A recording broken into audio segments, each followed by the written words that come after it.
Karibu.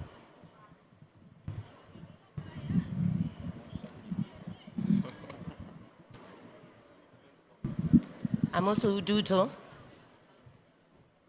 Nyasaye ber. Sechete. It's taken me about 10 days, only finishing yesterday, to put into words what I want to condense about my mother and try and make it as short as possible, even though I know I have so many memories. But I just wrote something down which makes it easier for me to be able to talk without me getting too overwhelmed. So if you'll bear with me. All protocols observed, ladies and gentlemen, family and friends. We're here today to honor my mother, a formidable woman and the anchor of my life. My mother carried us as a single mother after my father passed away. In Zimbabwe, she put us in private schools, determined that her children would have the best. She built businesses, a restaurant, Roots of Africa. When she opened that restaurant, she made me her project manager at just the age of 19. Together, we searched for cast iron plates to give it the feel of carnival, chose plants, furniture, and materials. Now that I am forced to look back on those moments, they were not just about building a restaurant, they were about building me. My mother worked hard. We have homes in Zimbabwe and Kenya due to her sheer hard work. She was strict and protective. She would chase boyfriends down the road with knives, true story, determined to raise us with dignity and discipline. She did not entertain boyfriend distractions, but she was also very comical. She made jokes all the time, told stories about everything, and taught us our history. I used to tell her that she should have been a comedian instead of a lawyer. Yet even in her legal work, she had her wit. She would always say, "I can tie you in litigation for years," if she felt someone was testing her or trying her. Her love and concern for her children was boundless. When I got a job at Deloitte, she didn't quite believe it at first, and she thought I wouldn't enjoy working there because I hated maths. But she still sent her driving school driver to take me to and from work every single day. Earlier this year, after I'd come from seeing my mom, one evening at the hospital where she had been admitted, I fell breaking my leg and had to be admitted in the same hospital. Immediately, she was informed that I too was admitted in the same hospital. She had the staff wheel her bed to my room just to be near me. Ironically, for some reason, Mom was deeply upset about my predicament, trying to understand it. And she said, "Whoever is trying to kill me, leave my child alone. Don't touch my children, deal with me." That was her love, fierce and protective, and unconditional. After that, I was with her every day until I left the hospital. I thank the Nairobi County Assembly and the entire leadership for Nairobi County for always understanding the fact that whenever I was not available in the assembly, it was because I was with my mom. She was my best friend. She traveled with me everywhere. Anywhere she could take me, she went with me. We went to Turkey, we went to Israel, we went to Mombasa, we were in Zimbabwe, we went to Dubai, to name but a few. She stayed with me in Joburg, spending long periods of time with me and her first granddaughter. She always enjoyed Joburg, and I loved spending that time with her because I loved the fact that I could take care of her for a change. There's a day that we were on a call, and I told her that I'd be going to meet some friends in Soweto for a party. And Mom was like, "Auma, there's no way you're going to Soweto. Soweto's dangerous. Go back home. You're not driving to Soweto." And I said, "Okay, Mom, no problem. I'll go home." But of course I didn't, because I was a rebel, and Mom knew I was a rebel. I guess we both had our own streak of rebelness. I would always challenge her, and she challenged me too. I don't know if that's what she loved most about me, but I know she loved me. That challenging characteristic of hers reminds me of an incident during my grandfather's funeral where I overheard Uncle Oburu saying to Uncle Raila, "Adwani mondilos nagi nyathi machiegni. Nyathi machiegni ochaya kabisa." I laughed at how this disciplinarian could be called Nyathi. We would laugh about it for years. When I relocated back to Kenya and I couldn't find a job, she gave me a job as her PA. She forgave endlessly, even when I personally didn't deem it to be fit for that person. In that respect, she was very much like Baba. She fought for me in politics. When people tried to push me out of the nomination list, she stood firm. When someone questioned if I was even a member of ODM, she retorted, "What party would she belong to if she's not a member of ODM?" She called my uncle many times on this matter, reminding him of how hard I worked in the trenches of the presidential campaigns. She believed in my capabilities and gave me confidence, strength, and courage. Without her, I would not be an MCA. My mother was beautiful, eloquent, and brilliant. She wrote with power, spoke with authority, and lived with grace. Our command of the English language is all down to her instilling a love of reading in us. She was private, proud, and strong, never wanting anyone to see her down. During the last month of her life, sometimes it felt like we were alone. Auntie Ruth, thank you so much for being an older sister and aunt rolled into one. Especially since Uncle Raila had also gone. I know that there's people who are angry with me for not allowing them to see my mom in her state. As I've said, my mom was proud and private. She did not want anyone to see her down. And her brother's death broke her. They had this weird brother-sister relationship that only they understood. They would laugh and quarrel often, but never for long periods.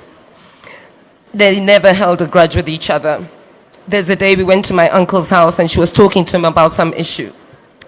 But they didn't agree on it, so he shouted at her and stormed off with his quick, characteristic fast pace. Mom was upset at him and said to me, "How dare he embarrass me in front of my child? How dare he?" About 20 minutes later, he came back downstairs. They started laughing as if nothing had happened. They managed to resolve the matter. Their love and chemistry was hard to comprehend. It was unbreakable. His death hurt her badly. Definitely, Uncle Raila must have asked in shock, "Why have you followed me here?" as my sister said the other day. I hope they're happy over yonder as they enjoy themselves. I'm hurting, and I'm in so much pain. And I don't know if I'll ever get over this. And I probably won't. But I know that when my mom was going, I think she knew she was going. It just hurts me because I feel like she didn't give me enough time to say goodbye to her. And I know that sounds selfish. But I really felt I should have gotten time. Now the biggest part of my heart is gone. I miss her deeply. I miss not having anyone to talk to like that. I panic at the fact that I need to carry on with life without her there. Because if anything, she should have gone. I should have gone first. She was my anchor, my person, my heart. But I ask for grace because I have children, and they too are mourning their grandmother. To my sister Chizi and Taurai, Mom raised us to be strong. It's time now for us to raise her high and make her prouder of us than she already was. To the special trio who stood as a strong pillar to the family, Benta, Wasonga, and Beatrice, I extend my deepest thank you for your devotion and kindness that made Mom's days brighter and comfortable. To Fred Omune from Nairobi Water, thank you for treating Mom with respect and dignity, and by extension me. To Fred Olima, my PA, who was more of a PA to my mother, thank you very much, Fred. To her team of doctors at Nairobi West, Dr. Prakash, Dr. Vishnu, Dr. Ben, Professor C.F. Otieno, together with the hospital staff and the 360 Care Nursing Service that assisted us when she went home. We are profoundly grateful. Your dedication and unwavering spirit carried us through some really tough times. To the funeral committee led by Edwin Ngonga and especially Millicent Okach, baby, thank you for everything you have done to give Mom a beautiful send-off and allowing us to begin our journey of mourning.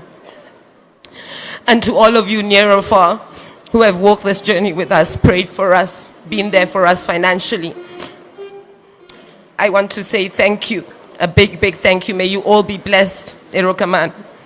Rest in peace, Mom. When we meet again, we're going to have many conversations. But until then, I carry your love, your lessons, and your strength within me. Nengikwe nyarkangu.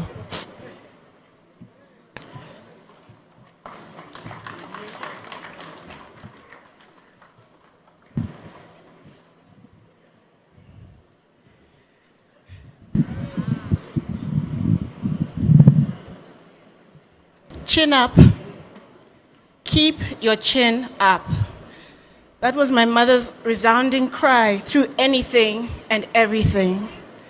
Nothing is so bad that you cannot stand tall and brave and proud. This new reality, Mom, awinja katekna, okanyal kata loso kodi, okanyal kata nyero kodi. But I'll keep the jokes, Mom. I'll keep them. And cheng machopo kono wabronyero. Death, the great leveler, has tried to cow us. Death has tried to break us. It has tried to make us fall. But what made Beryl Odinga strong, what made Raila Odinga strong, was the ability to rise up time and time again against any and all adversity. Our family has gone through a lot, but we are not out. Those values that death has tried to take away by taking away the people who embodied them, know that they run deep within us. They led by example.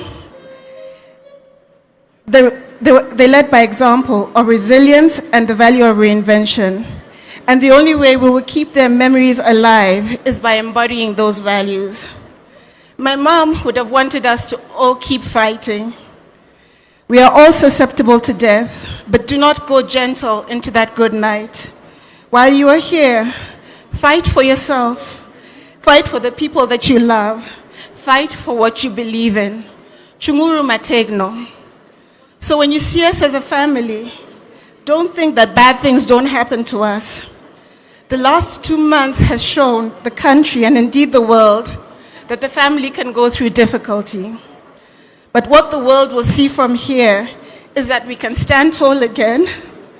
Not just my family, but all of us. That we can all be strong again, and we can all be brave again, and we can all rise again.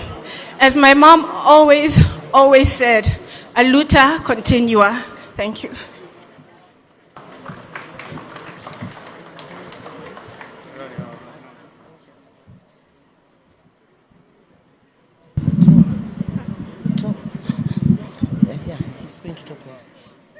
I'm sorry, I just wanted to take a minute to acknowledge my brother from the Ambala side. Odinga Ambala is sitting right there. So whatever discussions that I had about where my mom is being laid, there's a representative of the Ambala home. I just wanted people to know that.